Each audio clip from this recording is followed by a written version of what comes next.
प्रिय आत्मन, प्रेम से कहना धन्यंकार जी।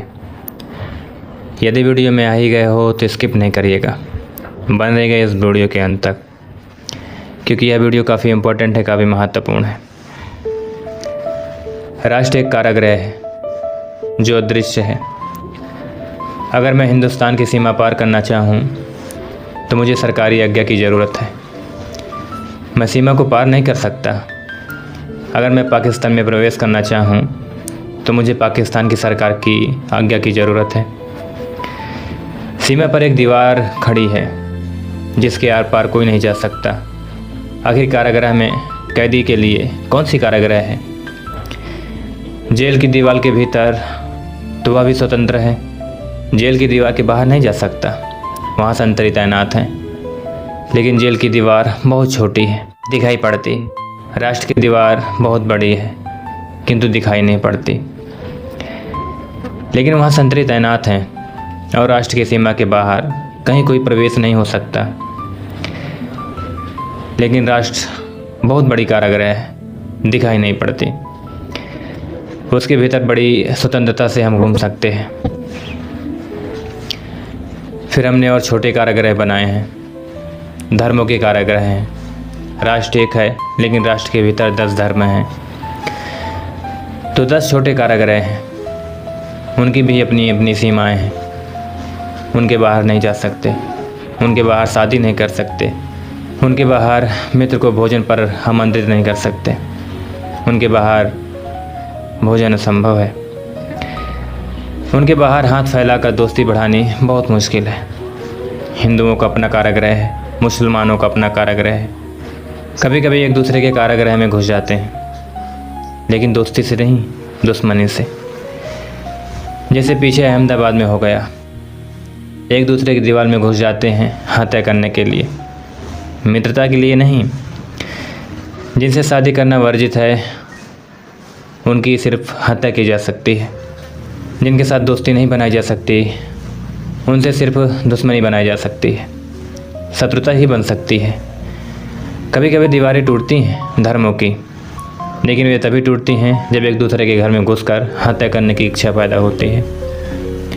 फिर हिंदू मुसलमान के कारागृह हैं, जैन बौद्ध के कारागृह हैं, लेकिन उतने से भी काम नहीं चलता है। वे भी बड़े कारागृह हैं, फिर और छोटे कारागृह हैं। तो जैनों के दिगंबर और श्वेतांबर के कारागृह हैं, उतने से भी काम नहीं चलता। तो श्वेतांबर के भीतर भी तेरहपंथी और स्थान कवासी के कारागृह हैं, उतने से भी काम नहीं चलता और हम तोड़ते चले जाते हैं। और अगर हम गौर से देखें तो सीमाओं के भीतर सीमाएं, कारागृह के भीतर कारागृह है। जैसे कभी जादूगर का डिब्बा देखा हो, उस डिब्बे के भीतर डिब्बा, डिब्बे के भीतर डिब्बा, और डब्बों का कोई अंत नहीं आता है। ऐसा आदमी 1000 तरह के कारागृह में बंद है। अगर वह अजायब घर का जानवर ना हो जाए तो और क्या हो सकता है? अगर मनुष्य को समाज बनाना हो, अजायब घर नहीं, विक्षिप्त, पागल, रुग्ण, बीमार लोगों का समूह नहीं, बल्कि जीवित, प्रेम से भरे हुए, करुणा से पूर्ण लोगों का समाज बनाना हो तो हमें सब तरह के कारागृह तोड़ देने की तैयारी दिखानी ज़रूरी है। इससे कोई फ़र्क नहीं पड़ता है कि कारागृह का नाम क्या है। बड़े कारागृह वाले लोग छोटे कारागृह तोड़ने की कोशिश करते हैं। राष्ट्र जिसको बहुत प्रेमपूर्ण मालूम होता है वो कहता है धर्मों के कारागृह तोड़ो ताकि राष्ट्र का कारागृह मजबूत हो सके। जिसे राष्ट्र बड़ा कीमती मालूम पड़ता है वो कहता है प्रदेशों के कारागृह तोड़ो ताकि राष्ट्र का कारागृह मजबूत हो सके। लेकिन अब तक दुनिया में बहुत कम लोग हैं जो कारागृह मात्र को तोड़ने के लिए आतुर हैं, जो यह नहीं कहते हैं कि छोटे कारागृह को बड़े कारागृह के लिए तोड़ो। जब तक हम इस भाषा में सोचेंगे तब तक कारागृह कभी नहीं टूटेगा। तब तक आदमी कैद से बाहर नहीं हो सकता है, सलाखों के बाहर नहीं हो सकता है। एक बारगी मनुष्य को समझना होगा कि हम सलाखों में नहीं रहना चाहते, चाहे सलाखों का नाम हिंदू हो और चाहे सलाखों का नाम जैन हो, और चाहे सलाखों का नाम ब्राह्मण हो, शूद्र हो, और चाहे सलाखों का नाम हिंदुस्तान हो, पाकिस्तान हो, चीन हो। हम सलाखों के भीतर नहीं रहना चाहते। सब तरह के सलाखे खतरनाक हैं और आदमी को पागल किए दे रहे हैं। आगे सलाखें आदमी को पागल कर ही देते हैं। एक लिविंग स्पेस की ज़रूरत है। हर आदमी को ज़िंदा रहने के लिए एक बिस्तार की ज़रूरत है। बिस्तार जितना अधिक होगा जीवन उतना मुक्त होगा। बिस्तार जितना कम होगा जीवन उतना सिकुड़ जाएगा। बिस्तार जितना बड़ा होगा उतनी ही आत्मा फैलेगी। बिस्तार जितना छोटा होगा आत्मा उतनी सिकुड़ जाएगी। एक बड़े मकान में रहने का मज़ा और एक छोटी कोठरी में रहने का फ़र्क यही है।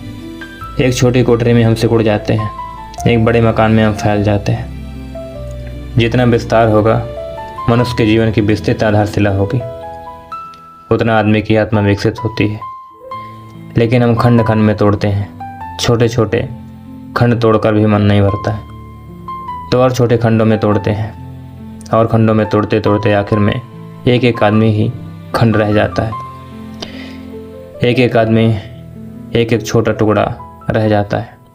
चारों तरफ सीमाएं आ जाती हैं और सब तरफ से बंद आदमी भीतर बेचैन और परेशान हो जाता है। आज बस इतना ही। मिलते किसी अन्य वीडियो के साथ।